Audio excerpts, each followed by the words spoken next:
Hey, what is up, YouTube? Um, Today I thought I would go over my track "Back to the Lake" because I like this one and it's fun. Um, so yeah, let's just go over it. Um, let's start with the bass.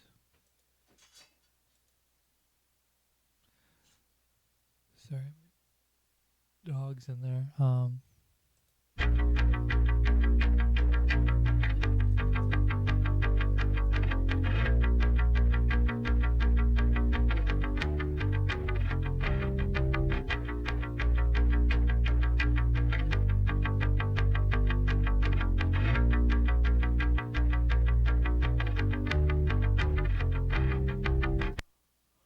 So that was not recorded by me because you can tell because it's actually a clean bass line and not kind of sloppy.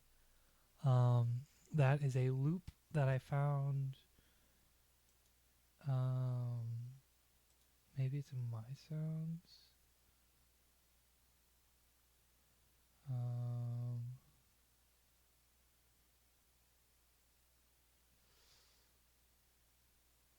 I think the pack doesn't exist anymore. I'm not really sure, um, but that came from a pack. And then there's this little sound right here.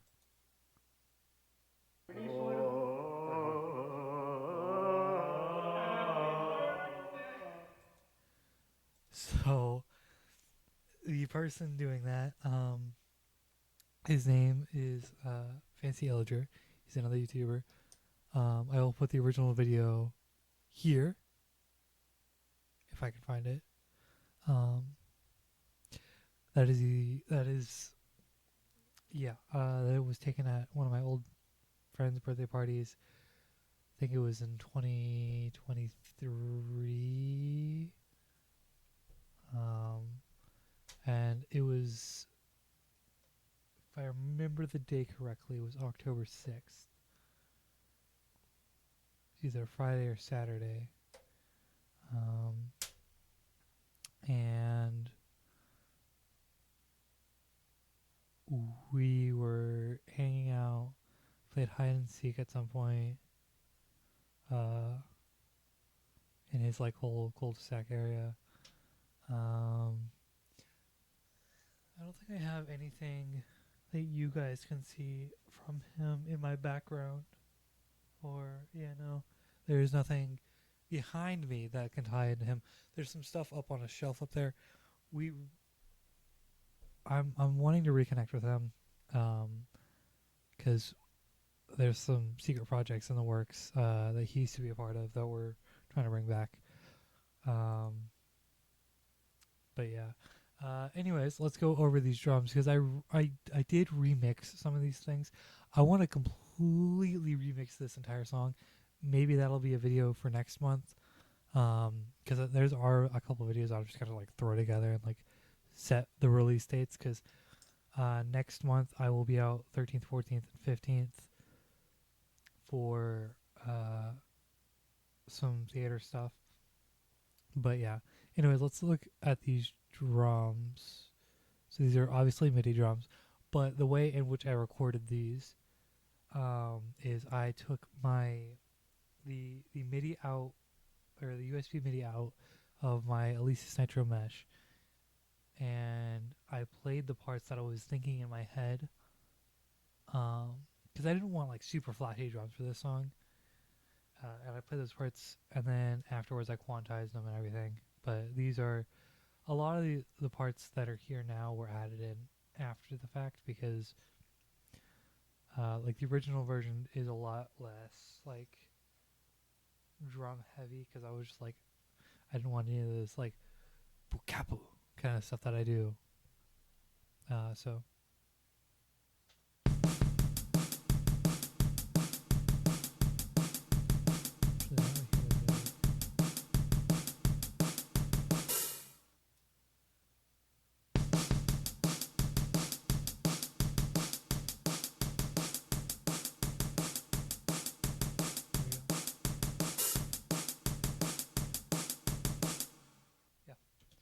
drums.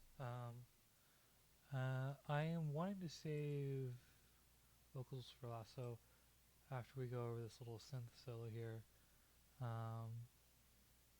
we'll do guitar and stuff. Oh, I didn't single it.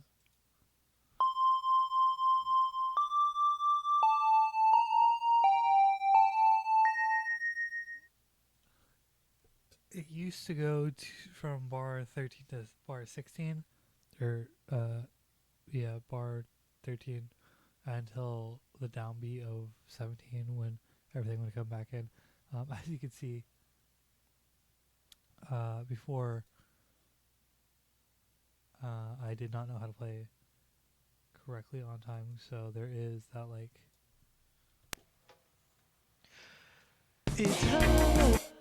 So I think I might actually, while we're here, fix that.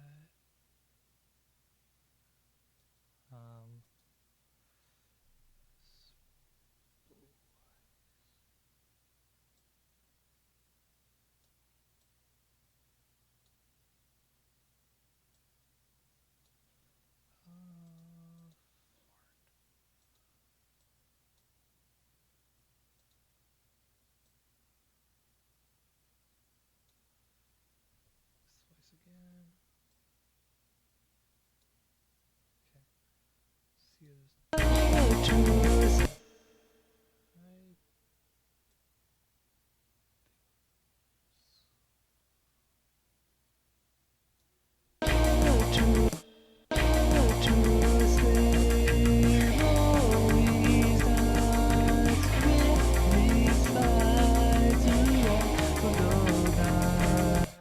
I like the choppiness of the guitar parts, because the guitar parts are so much easier. I think live I will definitely play them a little bit different, because there is a clashing note, because the bass the bass goes, I believe it's B, G sharp, F sharp, G sharp again, and then but I, instead of going to that G sharp, I go to that A on guitar. And I think when we were supposed to do this for the album release or the EP release thing that I was doing for Love Shine, which kind of flopped because nobody wanted to show up, and me and Max were the only two people doing it because we were supposed to have a drummer. But anyways, we were going to change the guitar parts to better fit with the bass line because it was clashing, and I agreed that we needed to do that. And he was like, "You sure?" And I was like, "Yeah, no problem. I'd rather do that." We ended up learning a bunch of Greta Van Fleet songs that night because we had nothing else to do. But I like the choppiness of these guitars, and I will in a second go over all of the presets on everything. In fact, I'll actually go over how I have everything set up. So I have on guitars, I have a dual rectifier on the third channel. If we actually,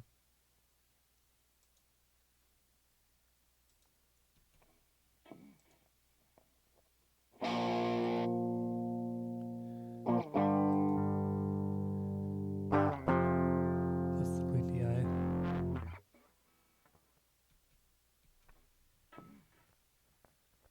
You can hear how brittle that is without this. I have my bass about 5.5, mids at about almost 6. Same thing with treble, presence at 4, volume at 5, and drive at 2, which is crazy that it's only at 2 and it's still this very like very punchy. But that's just the nature of a dual rack. I have a Seattle SP, so I'm assuming that's like a 2x12 like Sobtech or something like that with a SM57 or a BL57. So 57 with the mic on the far setting, which I didn't think I would like at first, but I genuinely enjoy it. It's great. I am like keeping up with a bunch of shit right now. Anyways, and it's like that for both, I believe. I think there are both the exact same. Yeah, they're both the exact same. Let's go over the presets on the bass. So it's just a simple EQ to boost some of the mids, bassman into a compressor. I don't know why you don't have. I'm actually gonna add it right now. And actually, no, we'll wait till I remix everything. And when I do remix it, I might end up making the bass mono because it's. I feel like. Hold on. I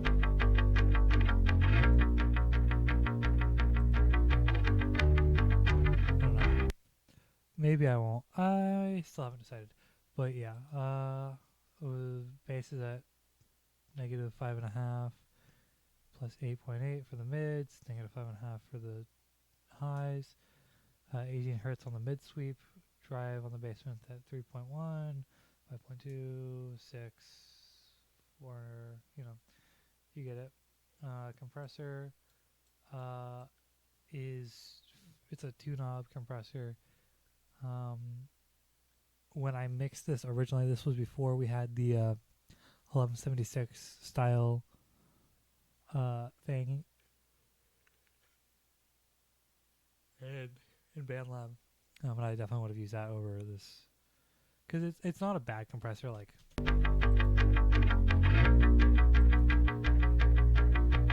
I'm really just using it as it's not even really compressing too much.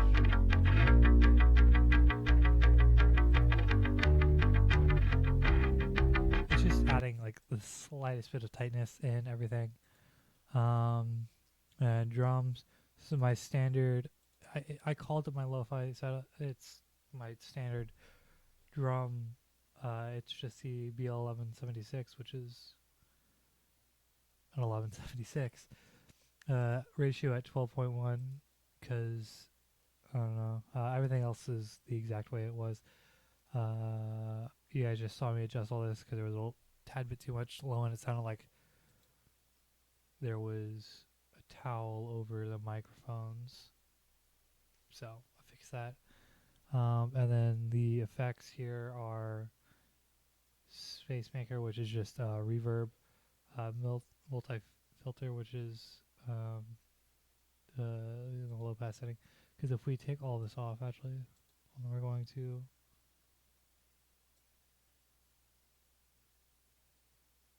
We're just going to loop it really quickly. We're going to single it out.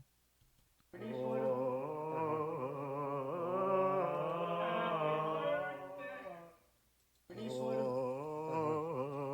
that's it without any effects. That's it with effects.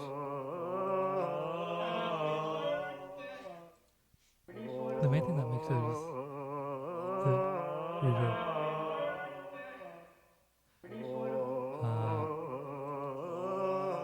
The low pass isn't doing a lot.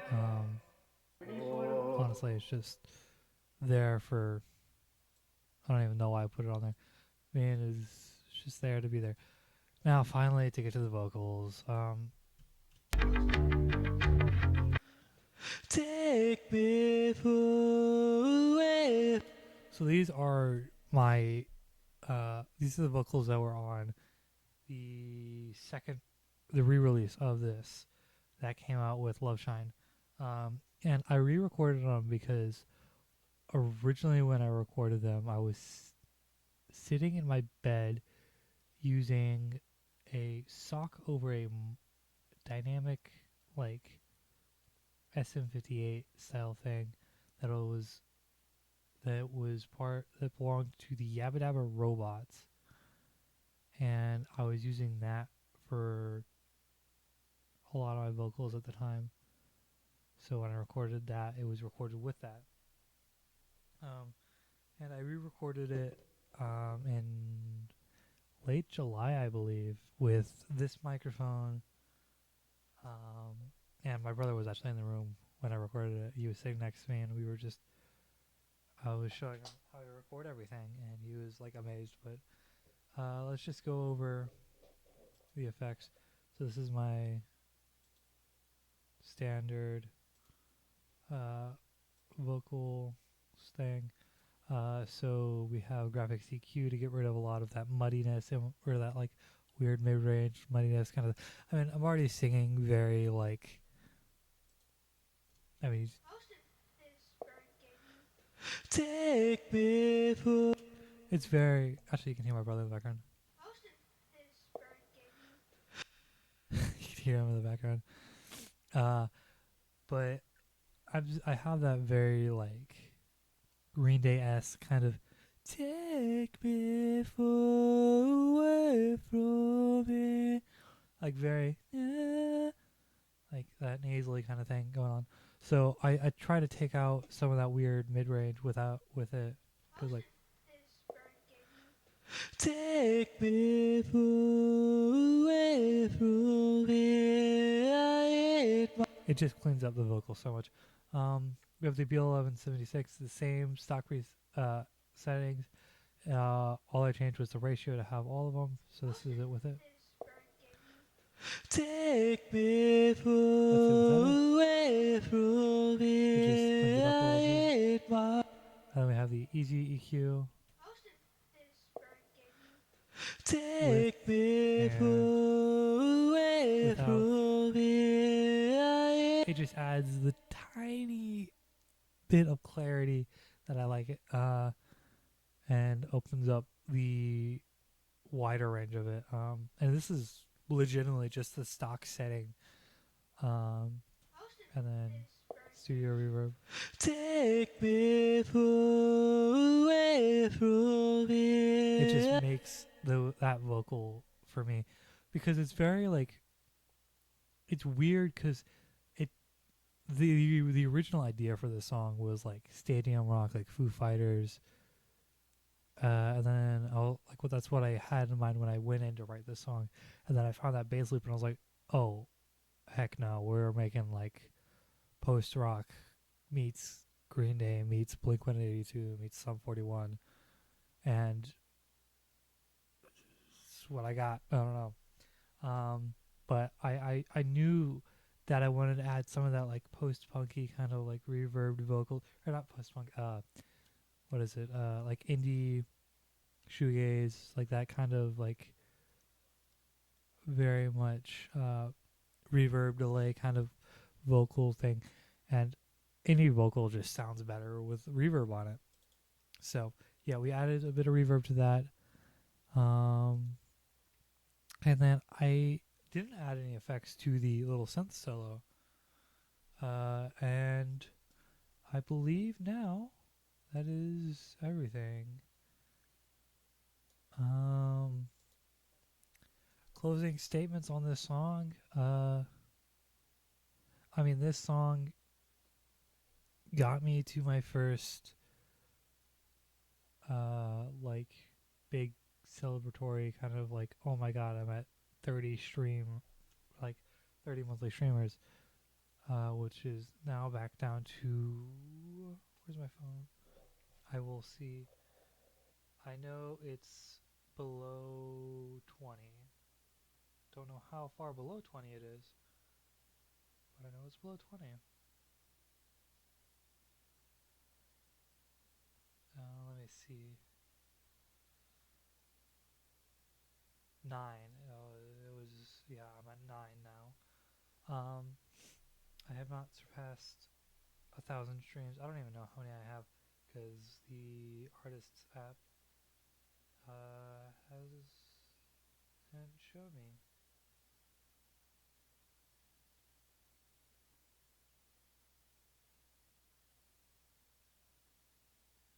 Yeah.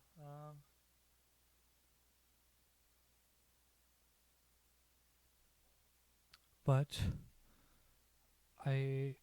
this song did a lot for me. It helped me define a sound that I enjoyed kind of making. And I continue to make music like this. I haven't fully like, you know, done any released anything like this since this came out almost a year ago now.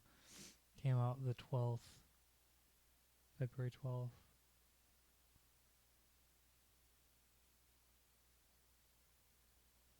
Which that's a really crazy thought that I've been doing this kind of stuff for over a year now.